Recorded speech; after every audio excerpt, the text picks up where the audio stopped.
पूर्वी खबर।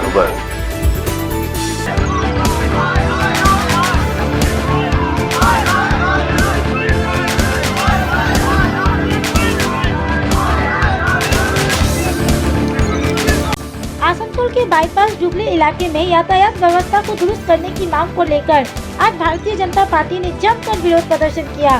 भारतीय जनता पार्टी के नेता अरिजीत राय ने कहा कि भारतीय जनता पार्टी की पुलिस प्रशासन सिर्फ ममता बनर्जी के मुस्कुराते हुए तस्वीर को दिखाकर सेव ड्राइव सेव लाइफ के नाम पर लोगों को बेवकूफ बना रही है, लेकिन यातायात व्यवस्था को दुरुस्त करने का कोई इंतजाम इनकी ओर से नहीं किया जा रहा। आए दिन सड़क हादसे होते हैं, इसकी जिम्मेदारी किसकी है? सवाल ये उठता है, क्या ममता बनर्जी सरकार के पास ट्रैफिक विभाग के अधिकारी और कर्मचारियों की कमी है जो वह सिविल वॉलंटियरों से यह काम करवा रही है, जिनको ट्रैफिक व्यवस्था का कोई भी अनुभव नहीं है, जो किसी भी बड़ी दुर्घटना को रोकने में असमर्थ है।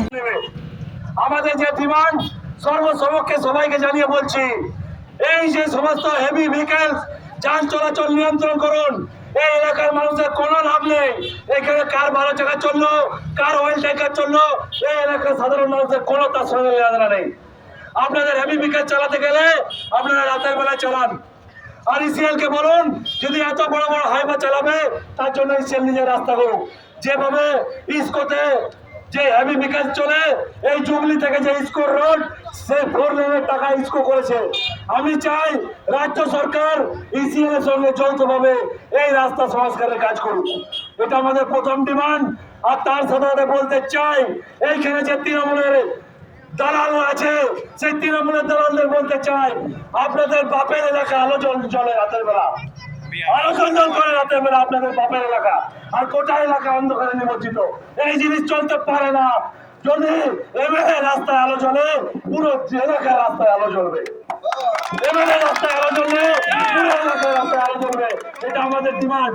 এবং যতক্ষণ না এই গোটা রাস্তায় স্ট্রিট লাইট করা হয়, আমরা কিন্তু আজকে এই আন্দোলন থামাবো না। আমি পরিষ্কার বলতে চাই, আপনারা প্রশাসনের আধিকারিক আছেন, আপনারা অফিসিয়ালি কথা বলুন। আমরা ইসিএল কে জানিয়ে দিয়েছি, আপনারা যেভাবে হোক এই সমস্যার সমাধান করুন। আর সিসিটিভি প্রতিটা মোড়ে মোড়ে এলাকায় লাগান। সিসিটিভি প্রতিটা মোড়ে মোড়ে এলাকায় লাগান, তবে এই সমস্যার সমাধান হবে। যে গাড়ি রাতের বেলায় একটা বাইককে মেরে চলে যাচ্ছে, একটু পেরিয়ে 10 কিলোমিটার গেলেই ঝাড়খণ্ড চলে যাচ্ছে, তাকে আর ধরা যাবে? অতএব যতক্ষণ আপনারা এই নিরাপত্তাগুলো, পথ নিরাপত্তাগুলো সুনিশ্চিত করছেন, ততক্ষণ এই সমস্যার সমাধান হবে না। শুধু সেভ ড্রাইভ সেভ লাইফ করে আর মমতা ব্যানার্জি হাসি মুখে ফটো দিলে মানুষের নিরাপত্তা বাড়বে না। अब तक के लिए बस इतना ही, फिर मिलेंगे अगली खबर में। ऐसी और भी खबरों के लिए हर पल देखते रहे पूर्वी खबर। हमारे चैनल को लाइक शेयर सब्सक्राइब करना ना भूलें और बेल आइकन को दबाना ना भूलें और देखते रहें पूर्वी खबर। पूर्वी खबर, नजर सब पर।